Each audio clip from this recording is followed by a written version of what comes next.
We're diving straight into the motion for judgment on the pleadings. And honestly, this is where things get really intense.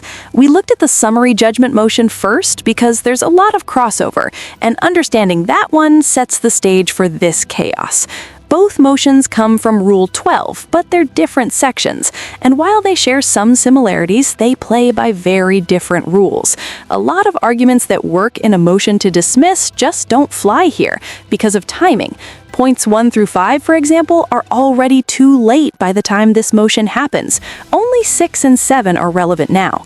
Judgment on the pleadings kicks in after pleadings close, but still early enough to not delay trial. Blake tried to claim this motion was too late, but the judge shut that down immediately. She had just filed her amended complaint to keep Jed Wallace in the case, so her timing was actually perfect. Here's the real problem. If matters outside the pleadings sneak in and the court doesn't exclude them, the motion converts automatically into a summary judgment motion under Rule 56. And in this case, that material is already on file, but whether it counts is heavily disputed. Skimming through the filings, we see the motion, then Blake's opposition, then the defendant's reply. I love this stage because you can see the full battlefield, the original arguments, the responses, the final strike. And here's the truth. Blake is holding nothing back. These motions can literally end her case, the same way a trial could.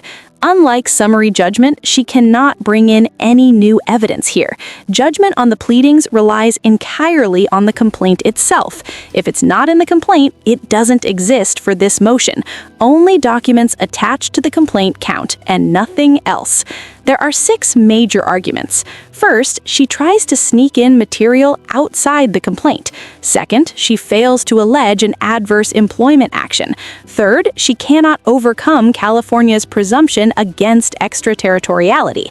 Fourth, her defamation claims are inadequately pleaded. Fifth, her joint employer theory is misplaced. Sixth, she relies on extrinsic evidence from her summary judgment filings, which is completely illegal here.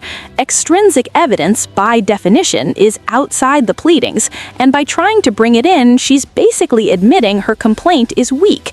She provides no authority for why this should be allowed, and simply wants the court to bend the rules. But the law is crystal clear. Pleadings alone count, plus any integral attached documents, nothing else. Next, the California connection, or lack of it, is fatal. Her complaint fails to link California to any alleged wrongdoing. She cannot stretch California law across state lines. Same for adverse employment actions. She hasn't properly addressed this, which is critical for retaliation claims. Instead, she lazily points back to her summary judgment filings, essentially telling the judge, go figure it out yourself. A judge seeing that would see red. Then there's her attempt to manipulate Rule 15b, claiming it lets her amend pleadings at any time to conform to evidence. Except she left out the tiny detail. This only applies during or after trial, and with consent. None of that exists here. She's trying to cheat the system. If the judge allowed it, it would essentially restart the case. More discovery, more depositions, chaos. Not happening. Timing is everything. Wayfarer amended early. Blake waited until the last minute. She could have added everything months ago, but she didn't. Now she's trying procedural gymnastics to sneak it in. The court isn't buying it.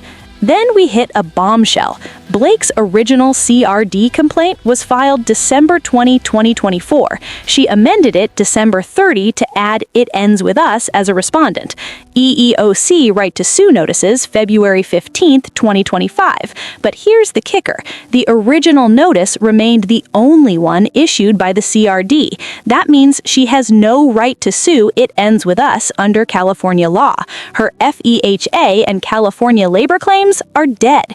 Her arguments are wild. First, she claims statements about her role being birthed into were sexual harassment. Are you serious? Birthed into the role means she was being introduced to the part.